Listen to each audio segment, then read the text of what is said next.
Olá pessoal! Nessa nossa primeira aula de microprocessadores, nós vamos começar o estudo do microcontrolador PIC16F6228A. Nós iremos apresentar as características gerais desse dispositivo, os tipos de memória que ele possui, memória RAM, memória E2PROM e memória de programa, bem como nós começaremos a ver as instruções utilizadas na sua programação. Uma primeira questão que pode surgir é qual a relação entre microcontrolador e microprocessador. Estes dispositivos eles diferem em vários aspectos, mas o mais importante deles é a funcionalidade. Para que um microprocessador possa ser utilizado, outros componentes devem ser adicionados, tais como memória, chipsets e componentes para receber e enviar dados. Já no caso do microcontrolador, este foi projetado para que todas estas funcionalidades estejam presentes em um único dispositivo. Então, para fins didáticos, nós podemos considerar um microcontrolador como um computador em um único chip. Esse diagrama ele busca dar essa visão. Dentro de um microcontrolador, nós teremos então um microprocessador, memórias e também outros componentes. Mas nós temos diversos fabricantes e modelos de microcontroladores. No caso, nossa disciplina, nós iremos estar estudando microcontroladores PIC. Estes microcontroladores são uma família fabricada pela empresa Microchip Technology, que processam dados de 8 ou 16 bits, possuem uma extensa variedade de modelos e esses modelos eles diferem basicamente com relação a quais são os periféricos internos. Estes microcontroladores eles adotam uma arquitetura Harvard, um conjunto de instruções RISC, ou seja, um conjunto reduzido de instruções. Temos dispositivos com 35 instruções, outros com 76, e recursos de programação que utilizam memórias do tipo Flash, E2PROM e OTP. O que vem a ser essa arquitetura Harvard? A arquitetura, neste contexto, trata da forma como o processador, ou CPU, se comunica com a memória do sistema e qual é a informação que está armazenada nessa memória. Uma primeira arquitetura seria a arquitetura von Neumann, onde nós temos uma única memória e nesta memória tanto nós temos dados como as instruções do programa que irá rodar na CPU. Uma segunda arquitetura é justamente a arquitetura Harvard, em que nós temos duas memórias, uma memória só para dados e outra memória só para as instruções do programa. Percebam que na arquitetura de von Neumann nós temos apenas uma via para comunicar CPU com essa memória que tanto tem os dados quanto as instruções. Já na arquitetura Harvard, nós temos duas vias, uma para cada memória. Na primeira arquitetura, como nós temos apenas uma via de comunicação, a cada acesso à memória, a CPU ou vai estar buscando dados ou uma instrução. Já na segunda arquitetura, como nós temos duas vias, a CPU pode, ao mesmo tempo, estar acessando uma instrução e um dado. Os dispositivos PIC adotam essa segunda arquitetura. Na memória de dados, nós teremos que cada dado será representado por 8 bits. Já na memória de programa, cada instrução pode ser representada por 12, 14 ou 16 bits, a depender de qual é o microcontrolador com que nós vamos estar trabalhando. No caso, em particular, do 16F628A, as instruções elas são representadas com 14 bits. Temos aqui as principais características do nosso PIC. Ele é um circuito integrado com 18 pinos, em que 2 desses pinos são para alimentação e os 16 pinos restantes podem ser utilizados para entrada ou saída. O PIC ele trabalha com uma frequência de clock de até 20 MHz, sendo que ele possui internamente um oscilador que pode gerar um clock ou de 4 MHz ou de 37 kHz. Caso se queira uma frequência de clock diferente até este limite de 20 MHz, essa frequência precisa ser gerada através de um oscilador externo. Nós temos 3 memórias no PIC, sendo uma para armazenar as instruções e 2 que são utilizadas para armazenar dados, sendo uma memória RAM que é volátil, ou seja, os dados são perdidos quando o microcontrolador é desligado, e a outra memória é não volátil. A E2PROM ela vai manter os dados mesmo quando o componente for desenergizado.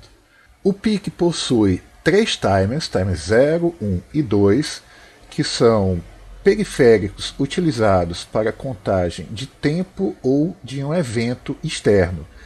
Um outro periférico é o módulo CCP, que permite trabalhar tanto para medir o período de um sinal, assim como também gerar sinais, como por exemplo um sinal PWM. O módulo de referência de tensão é um periférico em que o PIC pode gerar 16 níveis de tensão pré-definidos. Outro periférico é o módulo comparador, formado por 2 comparadores analógicos. Temos também no PIC uma porta serial, que é a USART, o transmissor receptor universal síncrono e assíncrono, que permite que um PIC possa se comunicar com outro PIC ou outro dispositivo que siga o protocolo RS-232. Outro recurso bem interessante do PIC é o Watchdog Timer, que permite a reinicialização do PIC. Qual é a ideia por trás? O Watchdog Timer é um temporizador que ao final da contagem ele acaba dando um reset no microcontrolador. Então, vamos imaginar o programa como sendo um grande laço que se repete. Ao início de cada um desses laços, eu zero o Watchdog Timer. Caso eu tenha que o meu programa ele trave, eu vou ter que o Watchdog Timer ele vai chegar a uma contagem de tempo que extrapola o tempo de duração de cada laço. E o Watchdog Timer vai então resetar o microcontrolador, fazendo com que o programa seja reinicializado. Caso não haja problemas na execução do programa, então eu vou ter que o Watchdog Timer vai ter a sua contagem zerada antes de chegar ao valor em que daria o reset no microcontrolador. Dessa forma, esse recurso Watchdog Timer ele é muito interessante para evitar travamentos do PIC. Na ocorrência de travamento, o PIC ele é resetado, recomeçando a execução do programa. Outra característica é que o PIC tem capacidade de corrente de 25 mA por pino de entrada-saída, o que é interessante para alimentar um LED. Nós temos que o 16F628A possui 35 instruções, que serão estudadas mais à frente. Possui um sistema de interrupção com 10 fontes, que vem a ser isso. Cada fonte é um evento que precisa de atenção do processador. Por exemplo, nós temos que chegou um dado pela porta serial. Isso é um evento. Qual é a atenção que o processador deve dar? Ler esse dado que chegou na porta serial. Então, o sistema de interrupção ele funciona da seguinte forma. Uma vez que ocorreu um evento e ele está habilitado, então o processador ele para de executar o programa atual e vai executar uma rotina para tratar aquele evento. Uma vez que o tratamento daquele evento tenha sido encerrado, volta-se à execução do programa principal. Mais uma característica interessante do PIC é que ele pode operar no modo Sleep. O que vem a ser isso? É um modo de economia. Caso o processador ele não precise ser utilizado enquanto não ocorrer um evento externo, novamente o exemplo de aguardar um dado chegar para que o processador trate esse dado, então, enquanto o dado não chega, o processador ele poderia ser desenergizado, economizando energia. Então, o modo sleep é justamente essa situação de desligar o processador. No caso da ocorrência de um evento, então esse evento pode fazer com que o processador interno do PIC seja reenergizado. Temos também que o 628A ele pode vir na sua versão F ou LF. No caso que a gente vai estar estudando é a versão F. Né? Na versão F, a tensão de operação está entre 3 e 5 volts. Na versão LF, entre 2 e 5 volts. Apresentadas essas características, o nosso PIC externamente apresenta um encapsulamento DIP com 18 pinos aqui identificados. Vocês vão ver 2 para alimentação.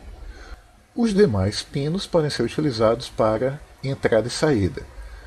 Vocês percebem que ao lado de cada pino nós temos identificação de diferentes funções que aquele pino pode realizar. Por exemplo, no pino 1, ele pode estar sendo utilizado como o segundo bit da porta A, pode estar sendo utilizado no módulo comparador analógico ou no módulo tensão de referência. Essas funções vão ser aprendidas a partir do estudo dos periféricos do PIC que nós veremos mais à frente. Para se ter uma ideia da proporção do PIC, nós mostramos aqui em comparação ao tamanho de uma protoboard. O diagrama aqui visualizado representa internamente o PIC. Nós temos as 3 memórias do PIC. A memória flash é a memória de programa, que vai ter ou 1024 posições, para o caso dos PICs 16627, ou 2048 posições, para o caso dos PICs 16628. Bom, nós temos que cada posição vai estar armazenando uma instrução. Qual é o tamanho da instrução? Cada instrução é representada por uma palavra de 14 bits. Nós temos que nesses PICs, tanto memória RAM quanto memória E2PROM armazenam dados, sendo que, lembrando, a memória RAM é volátil, ou seja, a informação é perdida quando é desligado o microcontrolador. A E2PROM é uma memória não volátil. O dado é mantido na memória quando o PIC é desligado. Nós temos 224 posições de dados na memória RAM e 128 na memória E2PROM. Tanto na memória RAM quanto na memória E2PROM, o dado tem um tamanho de 8 bits. Nós temos que nessa parte inferior aqui do diagrama, comparador, timer 0, timer 1, timer 2, VREF, o módulo de tensão de referência, o módulo CCP, a USART, são periféricos disponíveis no PIC. Nessa parte aqui superior, nós temos a identificação das portas A e B, que estão relacionados com pinos do PIC. Nós temos aqui a unidade lógico-aritmética, onde o resultado vai ser jogado para um registrador interno, que é o registrador W, ou então para o barramento de dados. Com esse barramento de dados, o resultado pode ser jogado para a memória RAM, para as portas ou para os periféricos. Já A entrada da unidade lógica aritmética, ou seja, os operandos a serem utilizados na unidade lógica aritmética, podem vir do barramento de dados, assim como podem acabar vindo a partir da execução de uma instrução. A instrução que está sendo executada, ou seja, o código de 14 bits que indica o que deve ser executado, aponta quais blocos no meu PIC estarão sendo ativados naquele momento. As instruções elas vão sendo buscadas de forma ordenada na memória de programa. Essa ordenação é dada por endereços. Então, se começa do endereço 0 até o endereço máximo da memória de programa. O endereço 0 indica qual é a primeira instrução a ser executada. Sempre o contador de programa, ou PC, estará indicando qual vai ser a próxima instrução a ser executada. Temos aqui um diagrama de tempos que indica o funcionamento desse contador de programas. Temos nessa primeira linha o sinal de clock aplicado ao microcontrolador. Percebemos que o valor do contador de programa de PC é mantido constante por 4 períodos de clock. Cada 4 períodos de clock nós temos um ciclo de máquina. Então, durante um ciclo de máquina, o contador de programa, ou seja, o endereço da próxima instrução a ser executada, é mantido constante. E também durante um ciclo de máquina se executa a instrução do valor anterior do contador de programa e se busca na memória de programa a instrução que está na posição de memória PC. Desta forma, cada instrução pode demandar um ciclo de máquina ou 2 ciclos de máquina, no caso em que a execução da instrução anterior acaba implicando em desvio na execução do programa.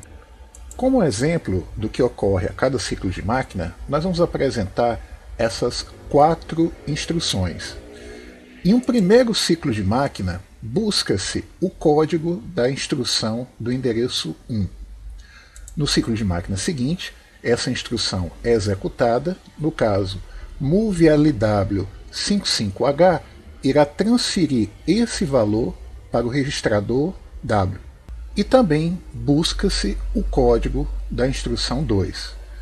Ciclo de máquina seguinte, executa-se a instrução 2. No caso, o conteúdo de W é transferido para o registrador port B. E também busca-se o código da instrução no endereço 3. Ciclo de máquina seguinte, executa-se a instrução. No caso, é feita a chamada de uma subrotina, cujo endereço inicial é descrito por esse rótulo, sub1, e busca-se o código da instrução do endereço 4. No ciclo de máquina seguinte, ocorre uma coisa curiosa. Não é executada a instrução 4. Por quê? Porque houve o desvio do programa para o endereço sub1. Então, vai ser buscado o código da instrução que está nesse endereço sub1. Ou seja, a instrução call sub1, na realidade, demanda esse ciclo de máquina e o ciclo de máquina seguinte. Como eu havia mencionado anteriormente, quando eu tenho desvio no programa, uma instrução demanda 2 ciclos de máquina. A partir do ciclo de máquina seguinte, é executada a instrução que está no endereço sub1 e iria-se buscar o código da instrução do endereço imediatamente seguinte. E assim seguiria cada ciclo de máquina a execução do programa. Como na execução desse programa nós estaremos trabalhando com a memória de programa para buscar as instruções e as memórias de dados para buscar os operandos que podem ser utilizados nas instruções, vamos comentar um pouco mais a fundo como funcionam essas memórias. Bom, começando com a memória RAM. Essa memória lembrando que ela é volátil quando o microcontrolador ele é desenergizado, a informação aqui contida é perdida. Essa memória RAM ela é dividida em 4 bancos de memória. Banco 0, endereço 00H até 7FH, banco 1 do endereço 80H a FFH, banco 2 do endereço 100H a 17FH e banco 3 do endereço 180H até o endereço 1FFH. Esses bancos eles contêm registradores que são classificados em 2 tipos. Os registradores de propósito geral, GPRs, que são utilizados para armazenamento temporário de dados e informações utilizados durante a execução do programa. Então, nessas posições de memória, haveria liberdade para que o usuário, o programador, possa estar guardando informações que sejam úteis à execução. E temos os registradores de finalidades específicas, SFRs. Esses registradores são os que estão aqui denominados como mnemônicos. São as posições de memória em que nós temos nomes já estabelecidos. Esses registradores eles são utilizados para controlar periféricos e dispositivos internos, podem conter flags de estados do processador, entre outras funções. Então, esses registradores é interessante que o usuário ele utilize para as funções específicas para as quais esses registradores foram criados. Caso eu acabe utilizando no meu programa essas posições de memória para uma função diferente, eu posso acabar afetando o funcionamento de um periférico ou o status do processador. Como um exemplo de registrador SFR, temos o registrador justamente de status. Esse é um registrador que ele tem cópia nos 4 bancos da memória RAM. Nem todos os registradores têm cópias nos bancos. Na realidade, a grande maioria dos registradores SFR eles têm apenas uma posição na memória RAM. Apenas alguns registradores especiais é que têm cópias como status. Temos aqui os 8 bits do registrador de status. No datasheet do 628A, vocês podem ver os bits de todos os registradores de finalidade específica. No caso, vocês percebem que logo acima de cada retângulo que representa um bit, nós temos alguns códigos de letras e números, né? Então, nesses códigos, quando nós temos a letra R, indica que aquele bit pode ser lido. Quando nós temos a letra W, o bit pode ser escrito. Os valores que aparecem, 0 ou 1, indicam qual é o valor inicial daquele bit quando o PIC ele é ligado. Então, no caso do bit 7 do registrador de status, nós temos que ele tanto pode ser lido quanto escrito e o seu valor inicial é 0. Cada bit de um registrador pode ter um significado específico. Como, por exemplo, no registrador de status, os 3 bits menos significativos fazem referência a resultados de operações lógico e aritméticas. Como, por exemplo, se for gerado carry ou borrow para operações com byte ou nibbles, nós teremos que os bits 0 e 1 serão afetados.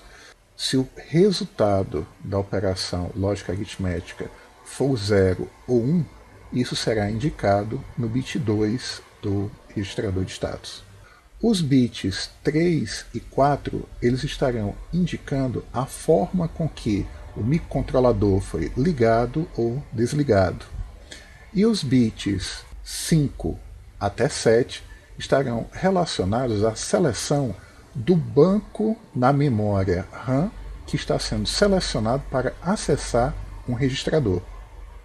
Além do registrador de status, outros registradores de finalidades específicas que nós podemos destacar são os registradores INTCOM, que é utilizado para o controle do sistema de interrupções, OptionReg, utilizado para configurar o funcionamento de alguns dos periféricos do PIC, PortX e TRIX, que são utilizados para as portas de entrada e saída.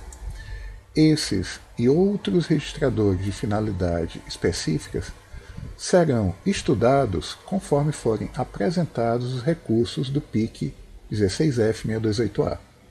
Se todos os registradores SFR, assim como os de propósito geral, estão na memória RAM, uma outra memória de dados que nós temos no PIC é a memória E2PROM. Essa é uma memória não volátil, com 128 posições, e nós temos esses 4 registradores que são utilizados para operar essa memória. Os registradores E2COM 1 e 2 são utilizados para configuração das operações de leitura e escrita nessa memória.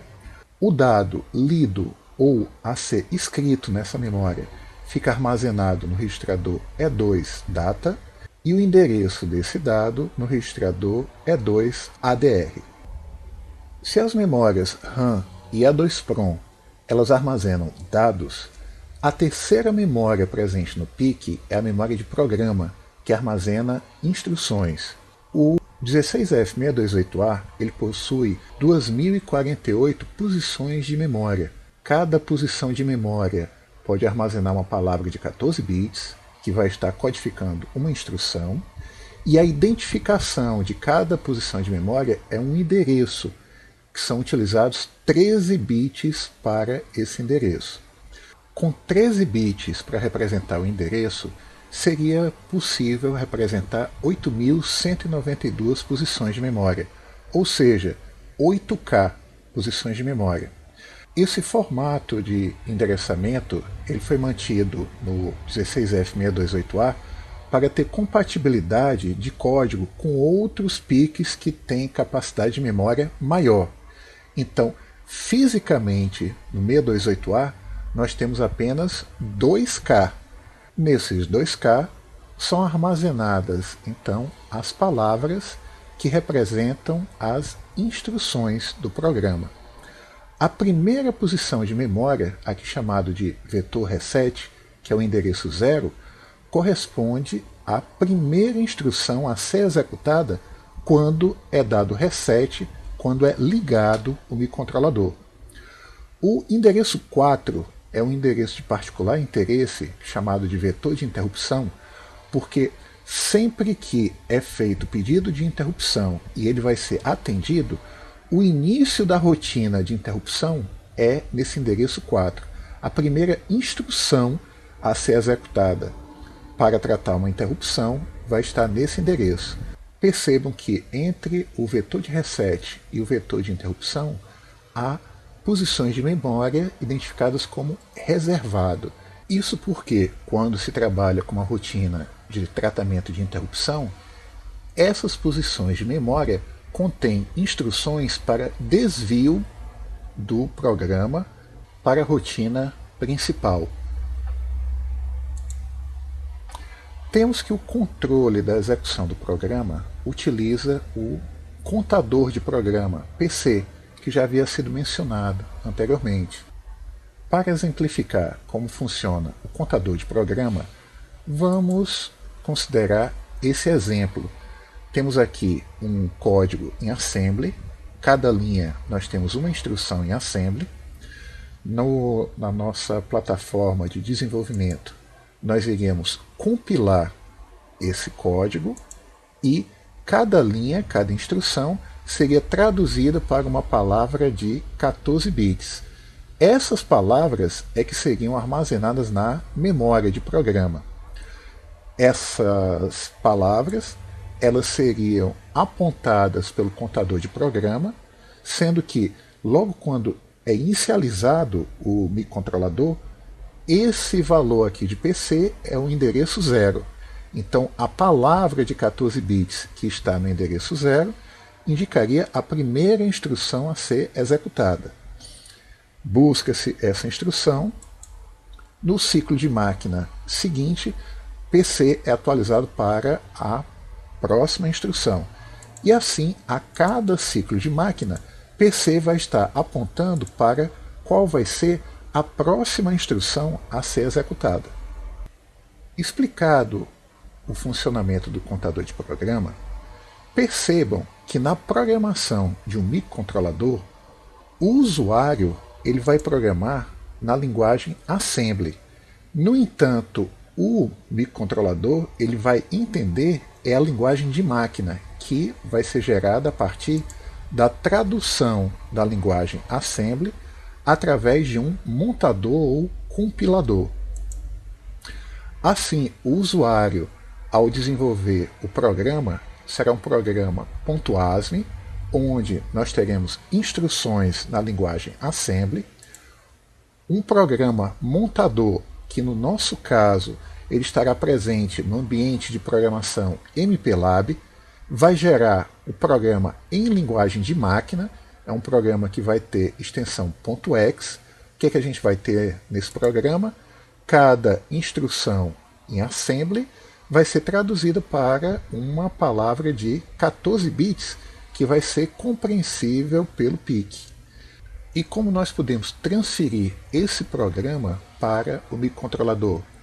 Utilizando um programador, um equipamento como esse, que estaria ligado ao computador, haveria uma interface no computador que iria carregar esse programa e transferir através do programador para a memória de programa interna do PIC.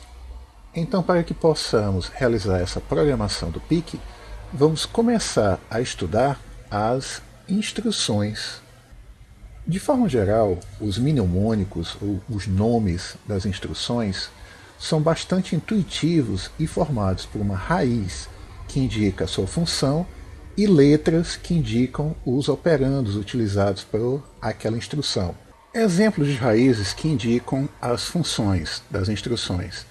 Temos instruções para realizar operações aritméticas, como por exemplo, soma, subtração, incremento, decremento, operações lógicas como AND, OR, XOR e complemento, operações de rotação de bits, como RL e RR, operação de clear de um registrador, swap, que realiza a inversão entre as partes alta e baixa de um registrador, e instruções move, que realizam a transferência de um dado entre uma origem e um destino.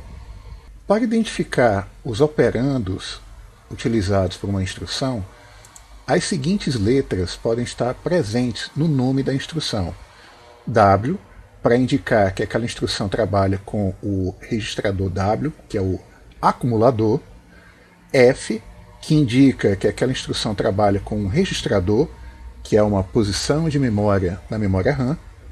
E L, que indica que aquela instrução trabalha com um valor numérico, que pode estar no sistema decimal, binário, octal, hexadecimal ou em ASCII. O PIC 16F628A ele possui um conjunto de 35 instruções.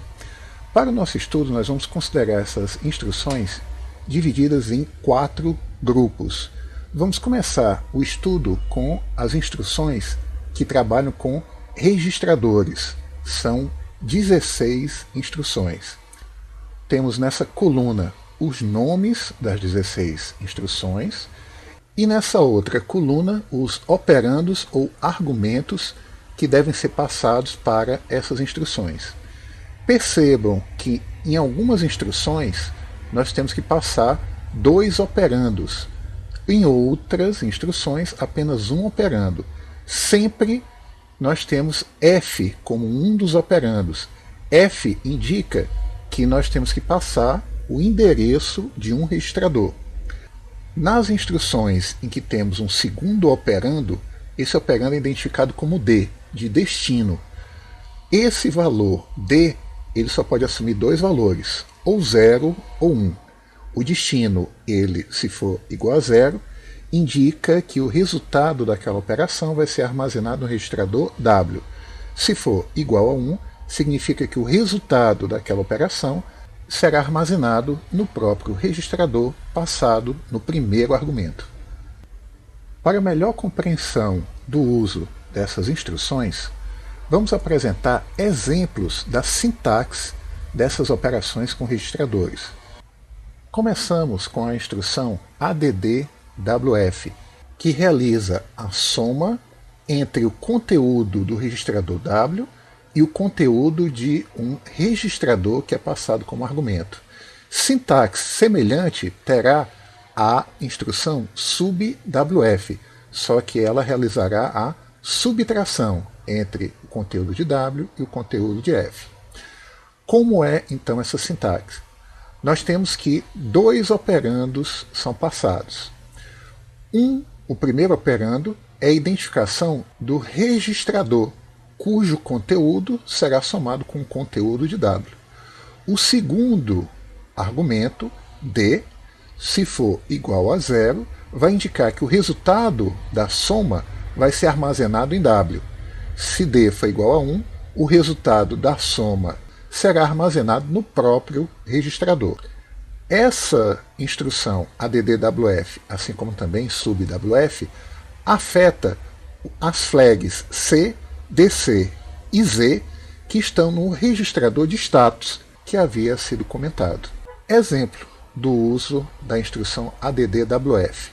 Reg, que indica o registrador, esse nome estaria associado ao endereço de um registrador, e 0. Se nós tivéssemos, antes da execução da instrução, W igual a 0x17, lembrando que 0x indica que 17 está em hexadecimal, e o conteúdo desse endereço for igual a 0xC2, após a execução dessa instrução, W vai ser modificado, porque o resultado da soma será armazenado justamente em W, mas F não será modificado. Se nós tivéssemos aqui igual a 1, W não seria modificado e reg é que receberia o resultado da soma.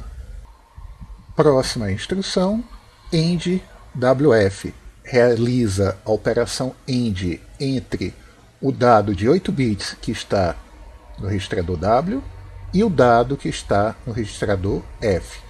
Semelhante é a sintaxe das operações lógicas IORWF e SHORWF, operação OR e operação OR exclusivo. As operações lógicas aqui, entre dois dados de 8 bits, ocorre da seguinte forma. O resultado é também um dado de 8 bits, em que cada bit é gerado a partir da aplicação da operação lógica entre os bits correspondentes dos dados sobre os quais é aplicada a operação. Considere o exemplo endwf reg, 0. É realizada a operação end entre o conteúdo de W e o conteúdo do registrador reg, e o resultado é armazenado em W. Se antes da operação o conteúdo de W for 0x25 e o conteúdo de reg 0xF1, como na situação aqui apresentada, o resultado será 1 e 1, 1, 0 e 0, 0, 1 e 0, 0, 0 e 0, 0, 0 e 1, 0, 1 e 1, 1, 0 e 1, 0, 0 e 1, 0. Esse valor em binário irá corresponder a 2, 1 em hexadecimal, que será o resultado armazenado em W após a execução dessa instrução, sem que o conteúdo de reg seja modificado. Todas essas instruções lógicas afetam a flag Z. Na próxima instrução, CLRF, nós temos que é zerado o conteúdo do registrador passado como argumento, e a flag Z é levada a valor 1. Por exemplo, temos aqui CLRF reg, Se antes da instrução reg fosse igual a 0x5a, após a execução da instrução, reg passa a ser 0 e a flag z vai ser igual a 1. Na instrução com F, o conteúdo do registrador passado como argumento será complementado e a flag z vai ser afetada dependendo se esse resultado é igual a 0 ou não. Exemplo, temos aqui conf reg 0. Imaginando que antes da execução da minha instrução, nós temos que reg é igual a 0x13. Após a execução, cada bit será invertido e o resultado enviado para W. As próximas instruções que têm sintaxes semelhantes, decf e incf, realizam o decremento e o incremento de uma unidade do conteúdo de f e afetam a flag 0. Exemplo, se nós tivermos a instrução decf cont 1 e antes da execução dessa instrução o conteúdo do registrador cont é igual a 0x01 e a flag 0 igual a 0, após a execução nós vamos ter que o conteúdo desse registrador será 0x00. Por quê? Porque o resultado do decremento vai ser armazenado no próprio registrador. E como esse resultado é 0, a flag 0 vai ser setada. As próximas instruções, decfsz e incfsz, também realizam decremento e incremento sobre o conteúdo de um registrador que é passado. Só que, além de fazer essa operação, também é feito um teste. Se o resultado do decremento ou do incremento for igual a 0, salta-se uma instrução no programa. E essa instrução vai demandar 2 ciclos de máquina para ser executada. Caso o resultado do decremento ou do incremento seja diferente de 0, não é realizado salto, a instrução a ser executada é a instrução imediatamente seguinte e será gasto apenas um ciclo de máquina. Essas instruções elas não afetam nenhuma flag e temos aqui um exemplo. A instrução decfsz reg 0. O que vai acontecer? O conteúdo de reg vai ser decrementado e o resultado vai ser armazenado em W. E é feito o teste. Se esse resultado ele for igual a 0, é dado um salto. Então, ao invés de executar essa linha, seria executada essa linha aqui. Se o resultado não for igual a 0, a próxima instrução vai ser o goTo, que nós veremos mais à frente, que é uma instrução de salto incondicional, ou seja, levaria o programa para essa linha. Resumo, se reg for igual a 0, o programa virá para cá, para essa linha. Se o resultado for diferente de 0, nós viríamos para essa linha e depois seria dado um salto para cá. O programa, então, a depender de um resultado, poderia seguir em 2 sequências diferentes. As próximas 2 instruções são instruções de movimentação de dados. Nós temos uma origem e um destino. A primeira instrução, movef, a origem do dado é o registrador que está sendo passado, e o destino é indicado por D. Caso D seja igual a 0, o conteúdo do registrador F vai ser transferido para W. Caso D seja igual a 1, o conteúdo do registrador F será enviado para ele mesmo e será, nesse caso, Z setado, ficando igual a 1. Exemplo, move F reg 0. W irá receber o conteúdo que estava no registrador reg, e esse valor de reg não será alterado. A outra instrução de movimentação de dados, MoveWF, transfere o conteúdo de W para o registrador que é indicado como argumento. Exemplo, MoveWF reg. Se eu tivesse antes da instrução reg igual a 0xFF e W igual a 0x4f, após a execução da instrução, o conteúdo de W é copiado para reg e W não é afetado. Essa instrução não altera o valor das flags do registrador de status. As próximas duas instruções, RLF e RRF, são instruções que realizam a rotação do dado que está no registrador. RLF é uma rotação à esquerda, enquanto RRF, rotação à direita. Se eu tenho no registrador um dado de 8 bits, quando eu executo a instrução RLF, o conteúdo desse registrador vai ser deslocado um bit à esquerda, de tal forma que o bit mais significativo do conteúdo do registrador, o bit 7, será transferido para o bit de carry, o bit 6 será transferido para a posição do bit 7, o bit 5 para a posição do bit 6, e assim sucessivamente até que o bit 0 será transferido para a posição do bit 1 e o valor antigo que estava em carry será transferido para o bit 0.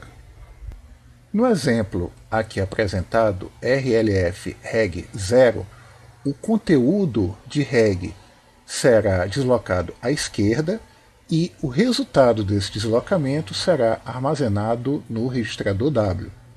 Se antes da execução dessa instrução esse era o conteúdo de reg e esse era o valor de carry, após a execução da instrução reg não será alterado, mas o valor de W nós podemos perceber que será justamente o valor de reg deslocado um bit à esquerda, e o bit menos significativo será o antigo valor de carry, e o novo valor de carry é igual ao valor do bit mais significativo que estava em reg. A instrução swapF completa o grupo das operações com registradores. Nessa instrução, nós temos que o conteúdo do registrador F tem os seus 4 bits mais significativos trocado com os 4 menos significativos. O resultado dessa troca é armazenado no destino.